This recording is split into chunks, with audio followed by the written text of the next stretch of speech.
د ټولو انسانانو او د ټول بشریت د لارښودنې دپاره او د ټول انسانیت د دوزخ نه د بچ کېدو دپاره د الله جنتونو د حاصلولو دپاره پیغمبران دې دنیا ته رالیږلي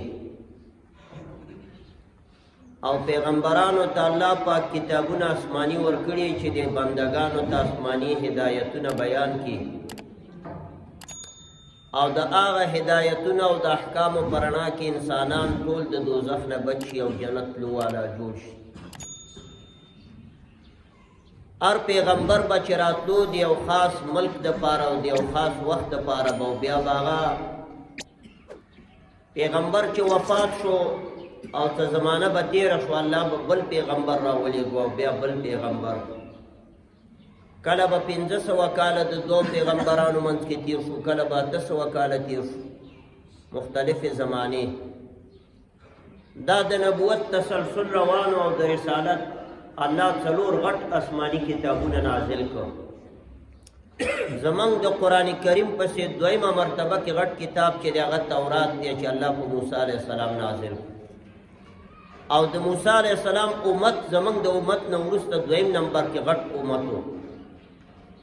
یعنی نورو پیغمبرانو باندې چې څومره خلکو ایمان راوړی او دا ټولو امتیانو په نسبت باندې زمونږ د دې امت نه وروسته دویمه مرتبه کې د موسی علیه السلام امتیان ډېر زیات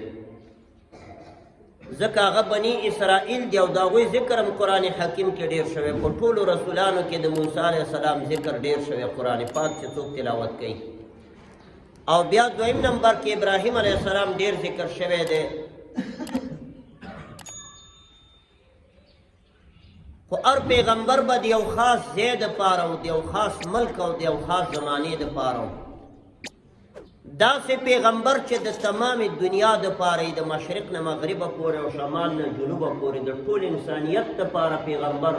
ما سوا زمونږ د ستر لارښود پیغمبر نه بل نه دی راغلی زمونږ او ستاسې پیغمبر کریم صلی الله علیه وسلم خاتم النبیین دا د ټول انسانیت او بشریت دپاره دی. نبی علیہ السلام فرمایي چې ما ته الله 5 خصوصیات راکړي دي چې نورو انبیاو او امتونو ته یې نه ورکړي. یو خصوصیت الله دا راکړی چې یو نبي به د یو خاص منطقې دپاره او وبعثت الی الناس کافة زه د ټول انسانیت دپاره پیغمبر یم او تر قیامته پورې پیغمبر یم چې ما نه وروسته بل پیغمبر نه راځي او نه د نبی علیه السلام په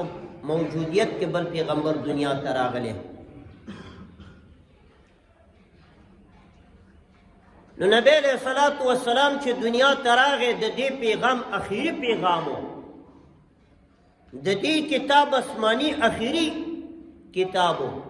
بل پیغام الله دنیا ته نه رالیږي او نه بل کتاب رالیږي. قرآن کریم تر قیامته پورې د الله کتاب او د